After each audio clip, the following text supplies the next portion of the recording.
Bhagavate Devaya.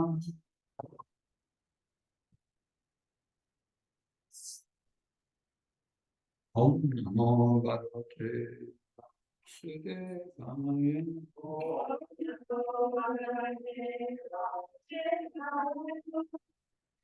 Vainam Namaskatyam Om Chevanotam Deve Saraswati Vyasam Tato Jamudiyayat Nastavesya Bhavesu Nityam Bhagavasevanam Bhagavate Namaste Bhakti Bhagavati Namaste. Morning we will read from the 10th canto, chapter 58, text 32 till 58. So, yeah, last Bhagavatam class we heard about Krishna marrying two queens. What were the names of the queens? You remember? Kalindi and Mitravinda. Kalinga and Mitravinda. We heard the story how they married, as narrated by Sutra by Sukadeva Goswami. But Kalindi and Mitravinda, how did they see what happened from their view? That we can hear from Krishna book, chapter 83. There, the queens, each of the 8 queens, they tell about their experiences, how they married Krishna from their point of view. Now, I will read from, these are 2 short paragraphs from Kalindi and Mitravinda, their views. Now, listen carefully. There is a common factor in what they is. And I want you to point out a common factor about their experiences. So after this, Kalindi said, my dear Draupadi, because Draupadi is asking the wife of the Pandavas, that tell me how you came in contact with Krishna, how did you marry him? So Kalindi said, my dear Draupadi, I was engaged in great austerities and penances to get Lord Krishna to my husband. When he became aware of this fact, he very kindly came to me with his friend Arjuna and accepted me as his wife. Lord Krishna took me away from the bank of the Yamuna, and since then I've been engaged in the house of Lord Krishna as a sweeper, and the Lord is treating me as his wife. Now, Mitravinda. After this, Mitravinda said, my dear Draupadi, there was a great assembly of princes at my Swayamvar ceremony, the personal selection of a husband. Lord Krishna was also present in that meeting, and he accepted me as his maidservant by defeating all the princes there. He immediately took me away to Dwarka, exactly as a lion takes its prey from a pack of dogs. When I was thus taken away from Lord Krishna, my brothers wanted to fight him, and later they were defeated.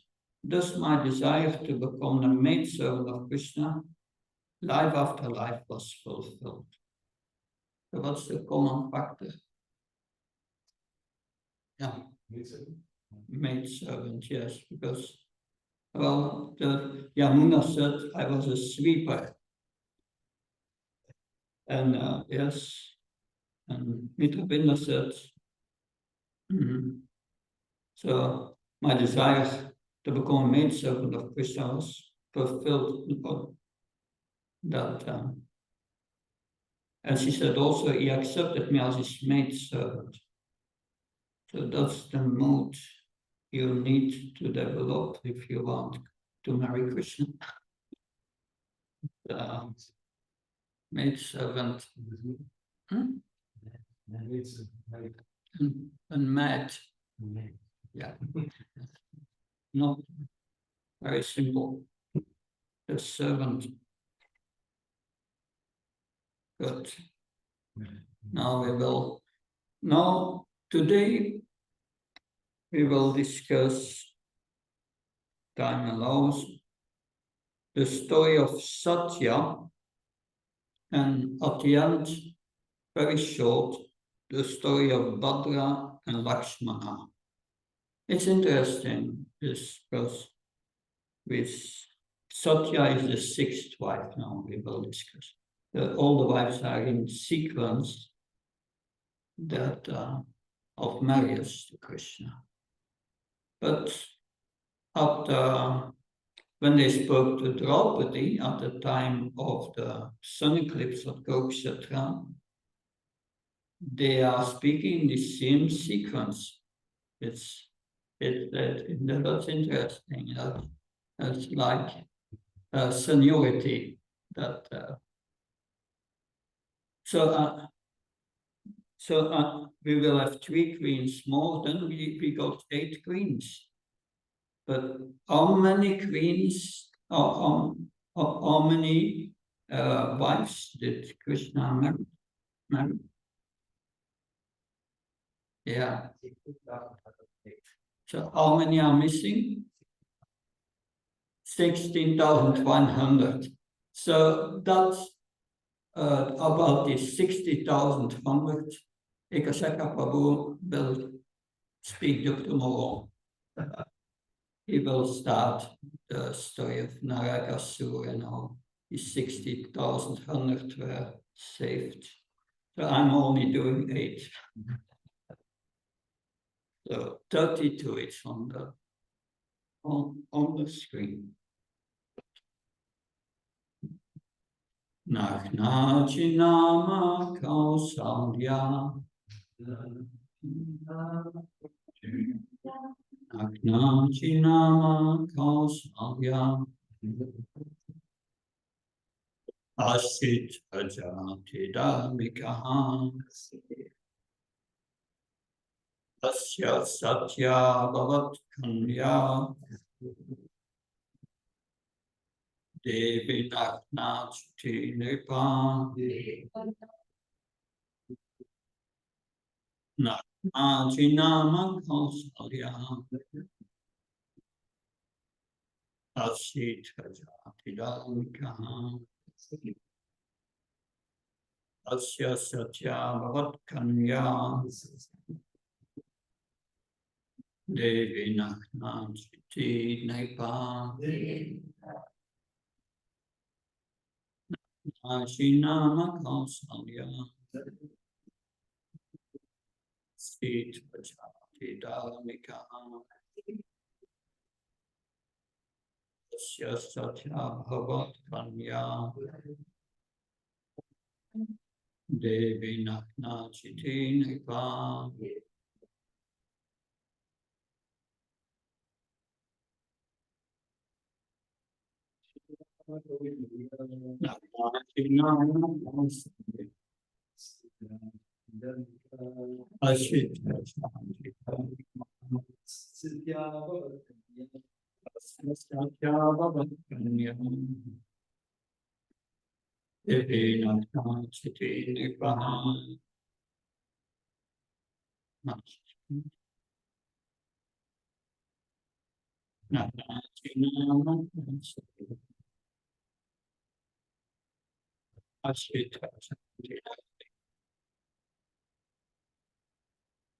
Tasya Satya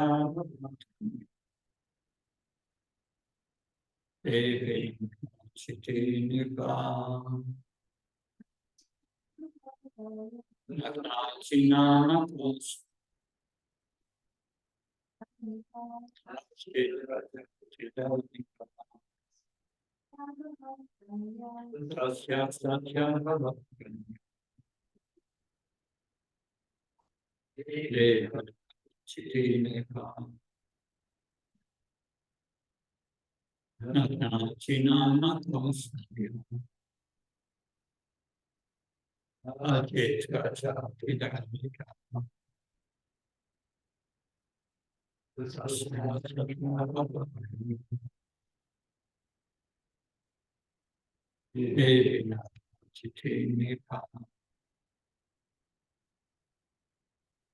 Word translation.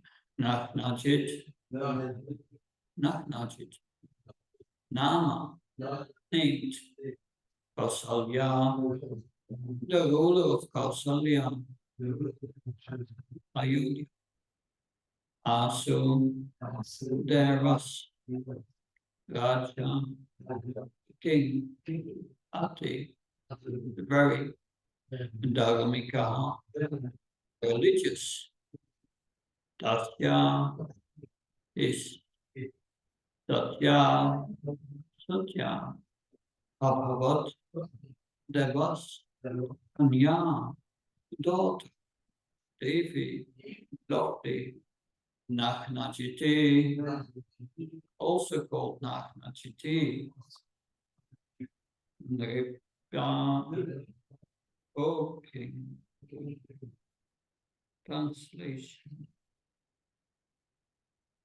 O King Nachnachit, a very pious king of Kausalya, had a lovely daughter named Satya, or Nachnachiti. So this is Vishwanath Chakravarti Thakur says this is the sixth marriage described. So Nachnachit was the king of Ayodhya, which is called here in Sanskrit Kausalya. That Sanatana Goswami said, because it's mentioned here, it was a pious king. Here it said in the word for word translation, Dharmika is religious. What does it mean? Sanatana Goswami clarifies makes it more precisely. This Dharmika means Bhagavad Dharma. That Bhagavad Dharma is another name for Krishna consciousness. That the process of bhakti. Good. Next verse.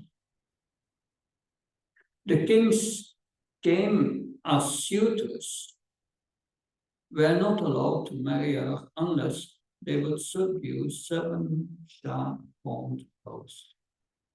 These bulls were extremely vicious and uncontrollable, and they could not tolerate even the smell of a warrior. They came as suitors. According to the dictionary, a suitor, different meanings. The first meaning is a man who pursues a relationship with a particular woman with a view to marriage. That's a suitor. So Jiva Goswami said, Nachnachit, the father, he wanted to give his daughter to the Lord. That was his plan. Because of fear of rivals like Jarasandha, he devised a method for marriage. So Jiva Goswami gives the details in this part. He thought the father wanted to give his daughter to the Lord. Because of fear of rivals like Jarasandha, he devised a method for marriage. Vishan simply means bulls, using 2 words, or the best, Vishan, bulls, go, or the most uncontrollable bulls, Krishan among all the cattle go. Without tying up the bulls, they could not marry her. The bulls were violent, having the nature of demons. In the second canto, these bulls are counted among the demons. Demon 5:127:30. It is stated there that after being killed by the power of the Lord's touch, they attained liberation. That's Shiva Goswami 34. And these bulls, it's like our senses, very difficult to control. 34. When the Supreme Personality of Godhead, the Master of the Vaishnavas, heard of the princess who was to be won by the conqueror of the bulls, he went to the capital of Kausalya with a large army.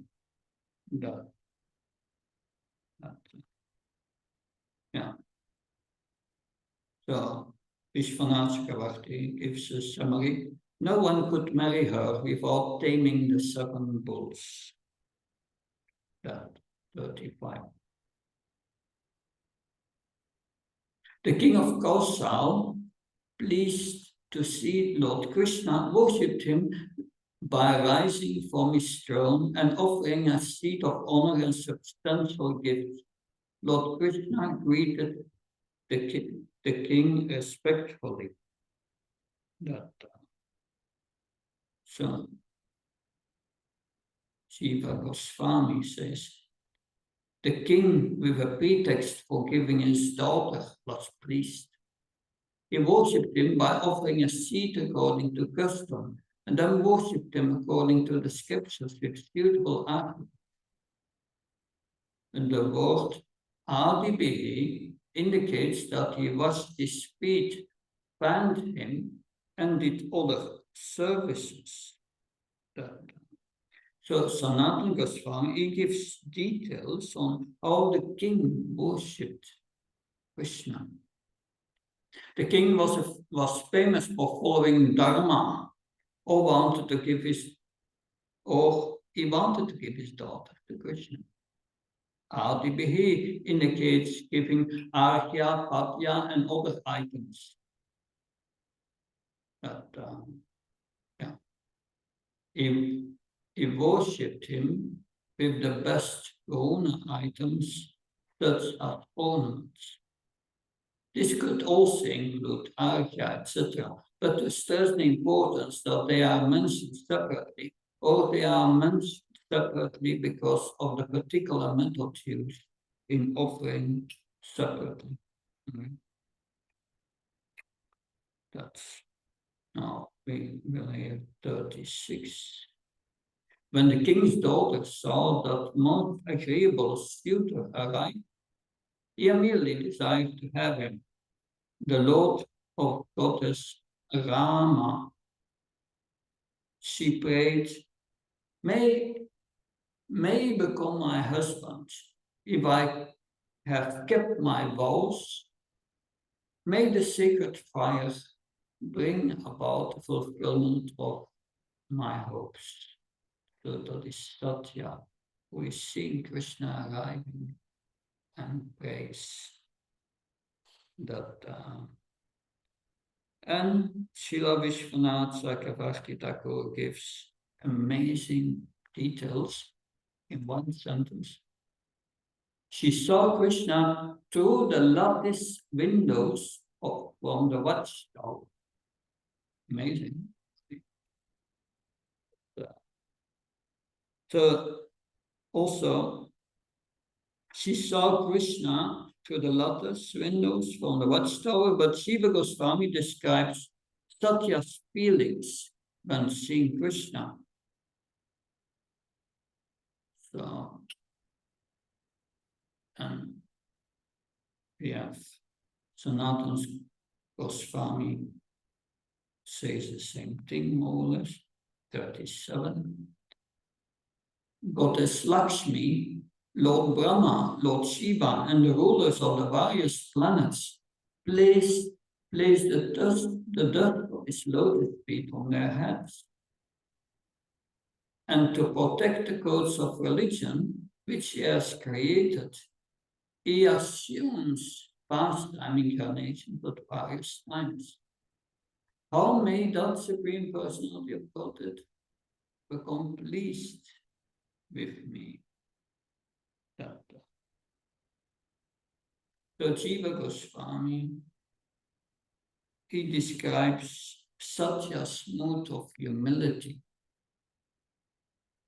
So Shiva Goswami says, she lists great personalities from the greater to the lesser. Lakshmi, Brahma, Shiva, the rulers of the planets, in order to show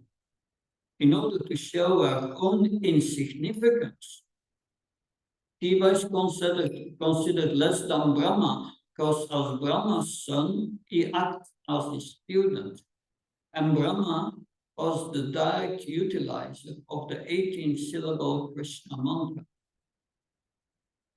He has accepted other that, but should be, other that, but should be other that, various forms of pastimes with a desire to protect the Dharma he has created. It indicates that Krishna is the avatari, the source of the avatars. It's interesting. Satya knew very well who Krishna is, the source of all avatars. So another version has paripsayisa instead of paripsayaya. By what cause or what sadhana of a low person like me will Krishna, famous as Swayam Bhagavan, be satisfied? I think there is no method at all. Yes. Sanatana Goswami, he says the same thing, but more concise. He says, I'm not qualified with bhakti. How can I satisfy him? He was thinking, I don't have bhakti, Satya. That verse 38. There are long purports, but we don't have the time to go through them. But I'm extracting the essence for you. That, 38. King Nagnajit first worshipped the Lord properly and then addressed him, O Narayan, Lord of the universe, you are fully your own spiritual pleasure. Therefore, what can this insignificant person do for you? It's 38. So King Nagnajit addresses Lord Krishna. He says, you are self-satisfied. How can I please you? It's difficult to please someone who is already satisfied. Shiv Goswami, what can I, smaller than the smallest, do for you? You are full of your own bliss. Sanatana Goswami, you are full of bliss. What can I do for you? Being very small, I can do nothing. 39. Sukadeva Goswami said, O beloved descendant of Kuru, the Supreme Lord was pleased, and after accepting a comfortable seat, he smiled and addressing the king in a voice that deeper the rumbling of the cloud. Shiv Goswami, the Lord accepted the king as his devotee. The Lord was joyful because of the great bhakti of his devotee who desired him. So Satya thinks, I don't have bhakti, and Krishna becomes attracted by the bhakti of Satya. That's interesting. Sanatana Goswami, the Lord was endowed with unlimited qualities like affection for his devotees. So Krishna is Bhakta Vatsala. He never fails in his affection for his devotees. That we learn in Bhagavad Gita. Text 40. The Supreme Lord said, a ruler of men, learned authorities condemn begging for a person in the royal order who is executing his religious duty. Even so, desiring your friendship, I ask for your daughter. Though we offer no gifts in exchange. Then no gifts in exchange, no though. But, so Vishwanath Chakravarti says, I ask for your daughter without dowry. Shiva Goswami, he says in the purport, Shiva Goswami, he explains how Lord Krishna transgresses the Kshatriya rules. So I will read that so that you can understand how Krishna transgresses the Kshatriya. I act in accordance human pastimes, which give the bliss of prema to my devotees. Because of your prema, I transgress the rules that should be followed. Krishna speaks with a skillful request worthy of a Kshatriya, while indicating the scriptural conclusion. He addresses the king respectable as a father-in-law in order to make his relationship with him strong. O king, begging for even a fallen Kshatriya is only condemned by the wise sages like Vyasadeva, since stealing by force is praised. With a desire of establishing a happy relationship with you, or with the desire to have your brain for me, I, a Kshatriya, ask for your daughter without offering any gifts. So this is a profound joke, since in speaking of Dharma, Krishna understood the pride of the bride to be his tying of the bulls. So a Kshatriya never begs for something. That's not for a Kshatriya. Like it's in the Mahabharata, when the Pandavas were in exile, they came to the Himalayas, close to the Himalayas, and from the river came a very beautiful thousand petal lotus. And Bhima gave it to Draupadi. Draupadi said to Bhima, because Draupadi and Bhima, they have the same Kshatriya mood, that very strong. He said to Bhima, go up the river, there must be more of these flowers, so that I can offer such a beauty, these lotus flowers to you, Mr. Maharaj. And it is said in the Mahabharata, Bhim was running up the hill to the mountains, and he was uprooting trees, and all the lions were afraid from him. And he came out of a beautiful pond, and it was full of flowers, of these beautiful lotus flowers. And so suddenly hundreds of yakshas appeared and said, oh, this is a place where no humans are allowed. This pond is the pond of Kubera. So if you want to remain alive, you go. But if you want flowers, because then they asked Beam, what's your purpose? And Beam said, oh, plucking some flowers. And they said, if you want these flowers, you can ask Kubera. You give us permission, you can. Otherwise, you are in trouble.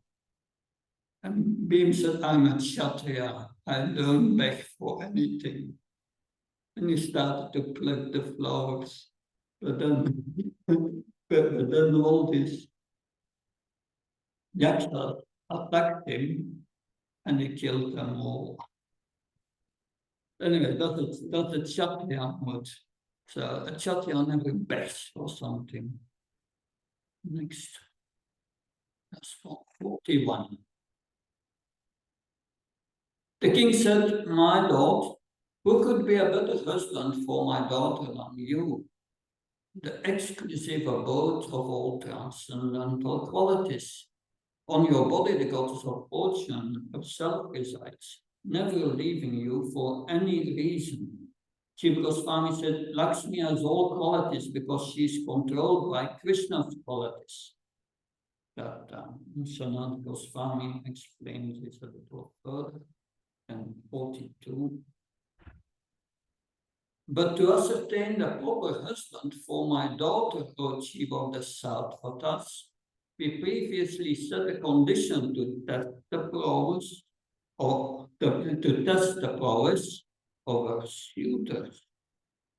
That so in the Jiva Goswami, he reveals the real purpose of the king. He says, "I and my relatives have made a rule previously with a desire to obtain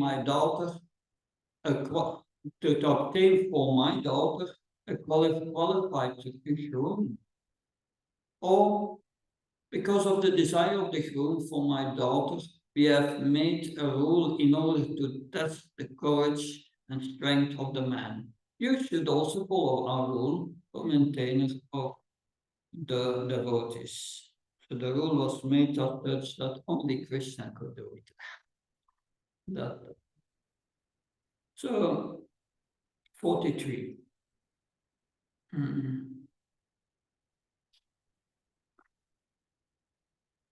The 7 wild bulls are impossible to tame, O Viro. They have defeated many princes, breaking their limbs, so they are already tried.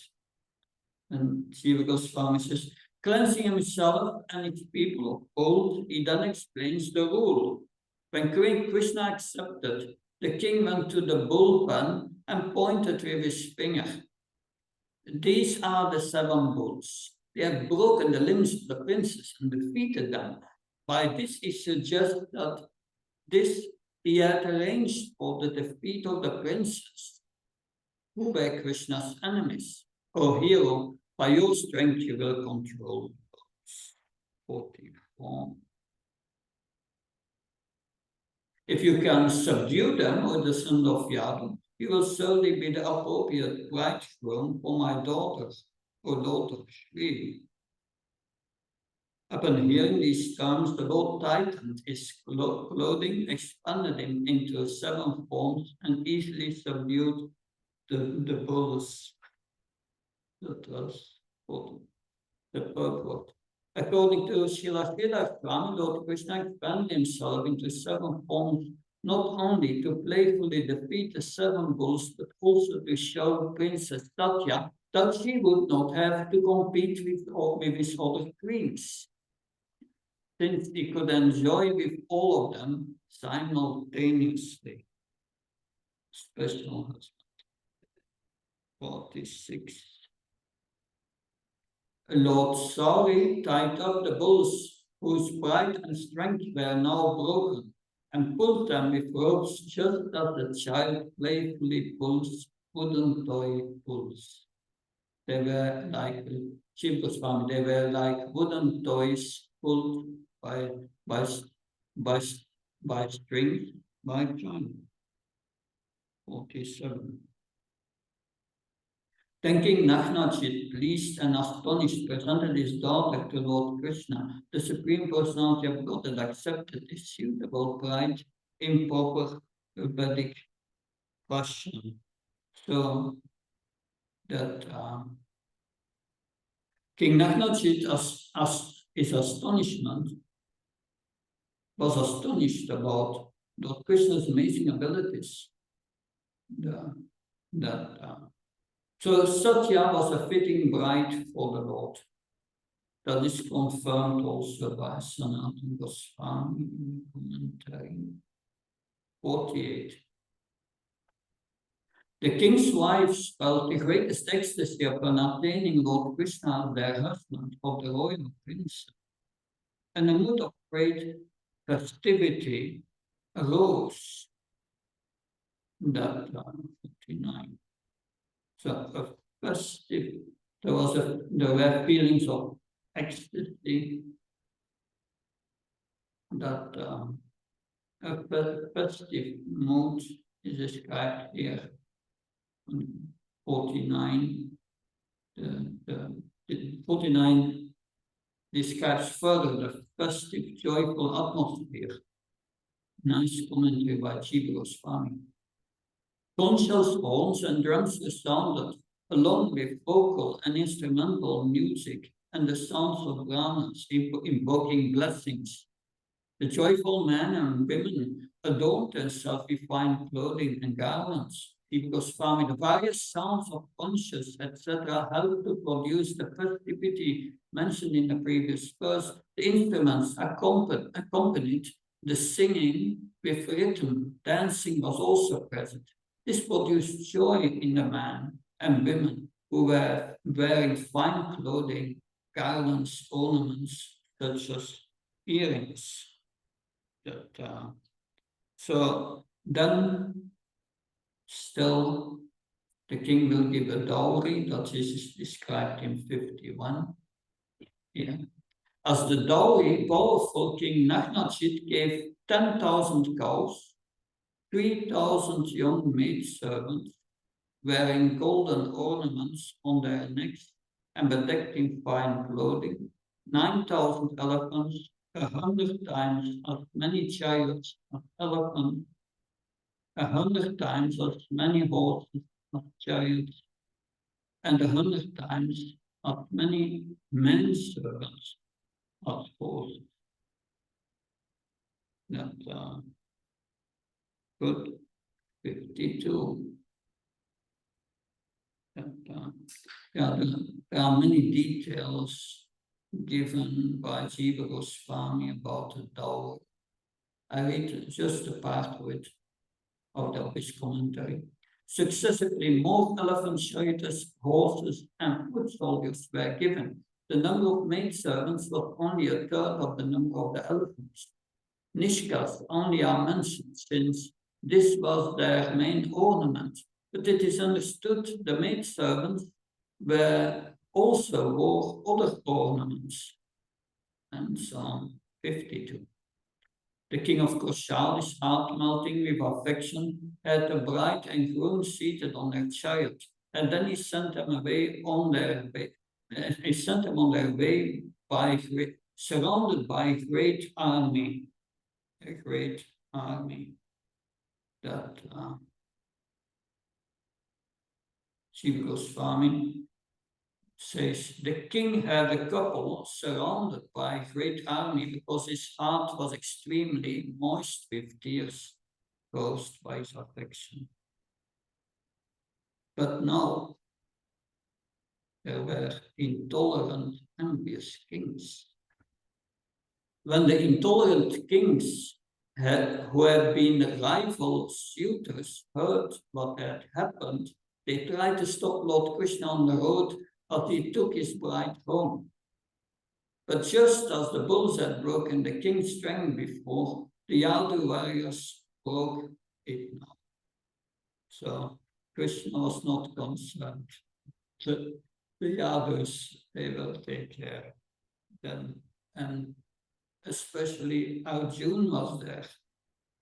That 54. Arjuna, wielder of the Gandiva bow, was always eager to please his friend Krishna, and thus he drove back those opponents who were shooting torrents of arrows at the Lord. He did this just as a lion drives away insignificant animals. So that's Arjuna. So Arjuna drove them away easily.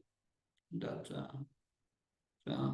Vishwanath says, Arjuna, Arjuna drove them away easily. Kalyamas, Jiva Goswami. Arjuna drove them away easily. Arjuna was in the position in order to see the wedding, since he had come to Dwarka out of great affection for Krishna, or because of being secretly summoned. That could also be 55. Lord Devaki Sutta, the chief of the Yadus, then took his dowry and Satya to Dwarka and continued to live there happily. That Jiva Goswami, holding the all wealth closely, he went with Satya to Dwarka. Krishna did not personally involve himself in the fight. Yeah. Now the Goswami is similar. Verse 56. Now we have another marriage, the seventh marriage described. Bhadra was a prince of the Kaikeka kingdom and the daughter of Lord Krishna's paternal aunt, Shuddha Kirti. The Lord married Bhadra when her brothers headed by Santardhan offered her to him. 57. Then this is, so Bhadra was mentioned very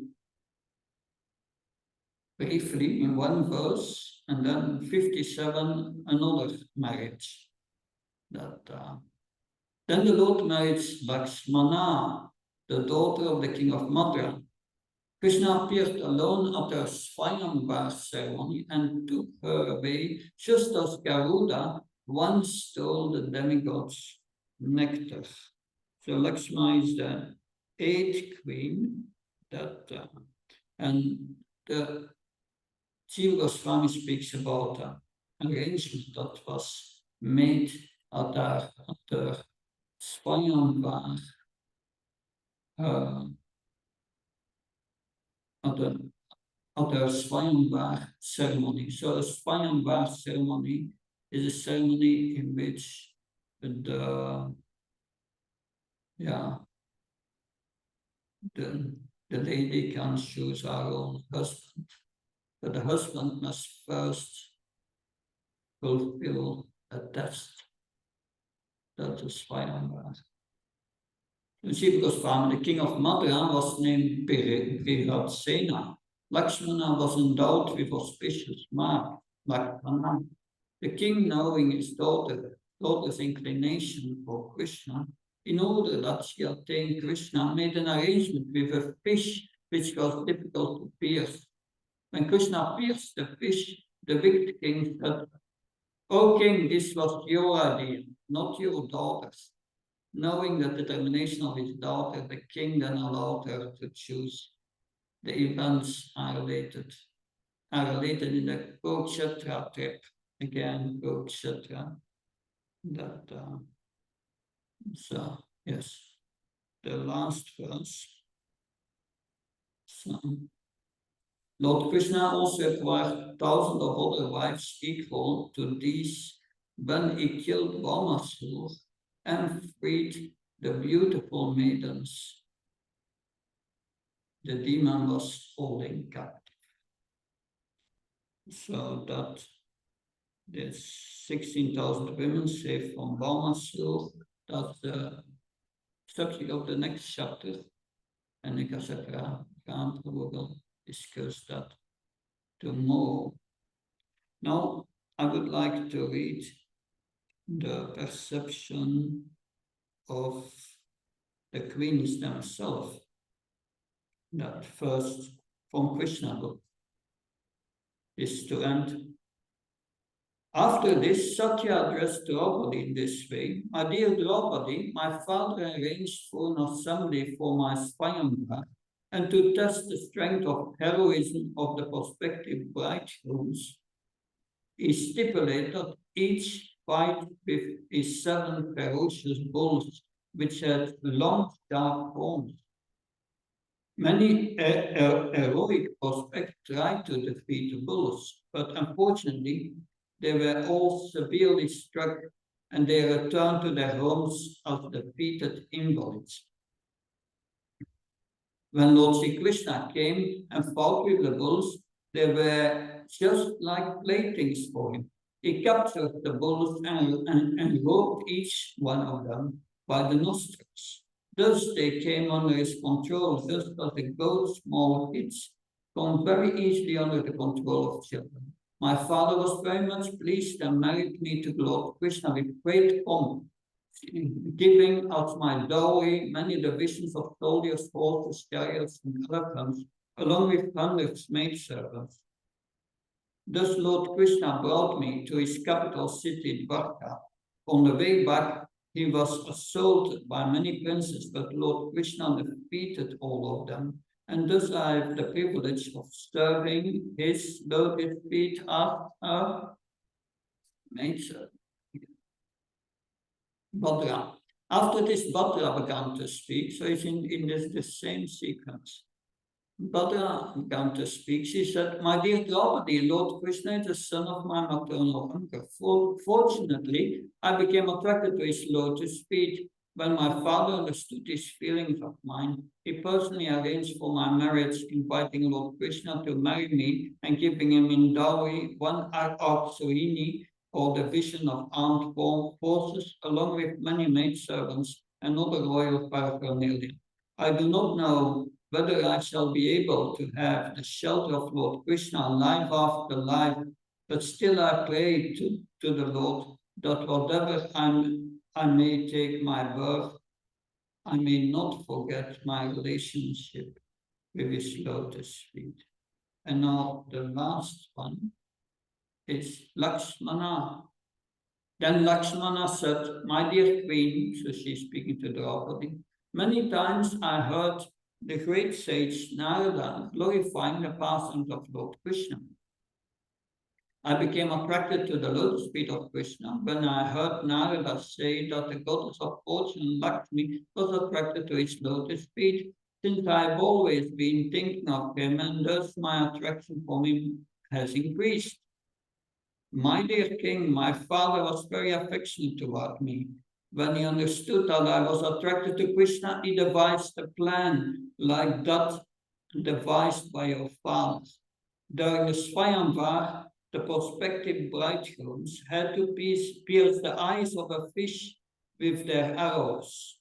Not just the fish, the eyes of the fish. That the difference between the competition in your Swayamvar and mine was that in yours the fish was hanging openly on the ceiling in clear view, but in mine the fish was covered and could be seen only by its reflection in a pot of water. That was the special feature of my Swayamvar.